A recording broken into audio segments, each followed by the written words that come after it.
বাংলা ছোট গল্প সম্পর্কে সংক্ষিপ্ত আলোচনা। প্রথমেই ছোট গল্পের সূচনা পর্ব। মুদ্রণযন্ত্রের আবির্ভাব, গদ্য সাহিত্যের উন্মেষ বাংলা সাহিত্য জগতে আমূল পরিবর্তন আনে। বাংলা ছোট গল্পের প্রস্তুতি পর্ব 19 শতকের প্রারম্ভে।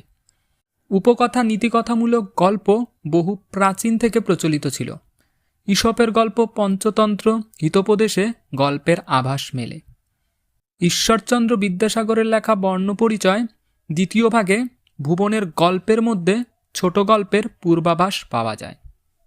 19 শতকের দ্বিতীয়ার্ধে বাংলা ছোট গল্প বিকাশের পথে অগ্রসর হয় এবং এই সময় যেসব গল্প উঠে আসে সেগুলি হল পূর্ণচন্দ্র চট্টোপাধ্যায়ের মধুমতি, সঞ্জীবচন্দ্র চট্টোপাধ্যায়ের রামেশ্বরের অদৃষ্ট দামিনী, রামগতি ন্যায়রত্নের মজলিশি গল্প, তারকনাথ গঙ্গোপাধ্যায়ের ললিত সৌদামিনী প্রভৃতি। ছোট গল্পের সূচনা পর্বের প্রতিনিধি লেখক হলেন ফোকলা দিগম্বর, মুক্তামালা, ডমরুচরিতের লেখক ত্রৈলোক্যনাথ মুখোপাধ্যায়।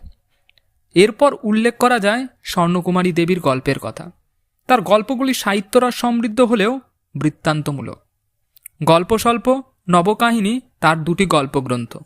জলধর সেন প্রায় 86টি গল্প লিখলেও সেগুলিকে যথার্থ গল্প বলা যাবে না। গল্পগুলি বর্ণনাধর্মী।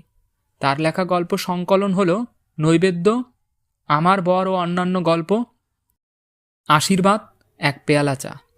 বাংলা সাহিত্যে যথার্থ ছোট গল্পের সূচনা হয় রবীন্দ্রনাথ ঠাকুরের হাতে। তার আগে গল্পগুলিকে গল্প লেখার চেষ্টা বলা যেতে পারে, তবে যথার্থ ছোট গল্প নয়। তার লেখা দেনা পাওনা প্রথম সার্থক বাংলা ছোট গল্প রূপে বিবেচিত। ছোট গল্পের সংজ্ঞা।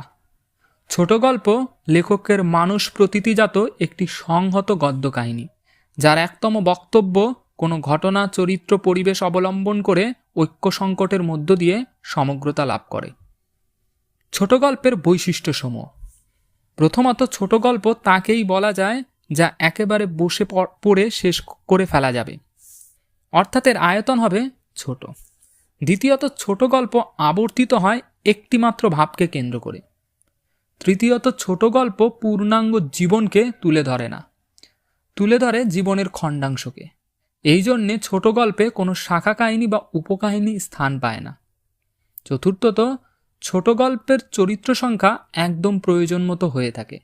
কখনো কখনো গল্পে মাত্র দুটি, এমনকি একটি মাত্র চরিত্র নিয়েও ছোট গল্প গড়ে ওঠে। ছোট চরিত্রের পূর্ণাঙ্গ বিকাশ ও বিস্তার এখানে ঘটে না।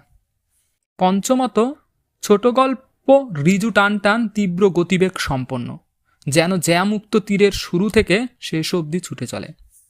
ষষ্ঠত, ছোট গল্পের সমাপ্তি নাটকীয় হতে পারে।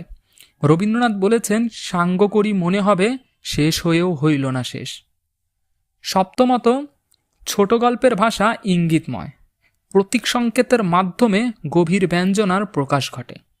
শব্দচয়ন ও অলঙ্কার প্রয়োগ ছোট গল্পে বিশেষ তাৎপর্যবাহী হয়ে ওঠে। অষ্টমত, ছোট গল্পে বিষয় বৈচিত্র্যের প্রাধান্য দেখা যায়।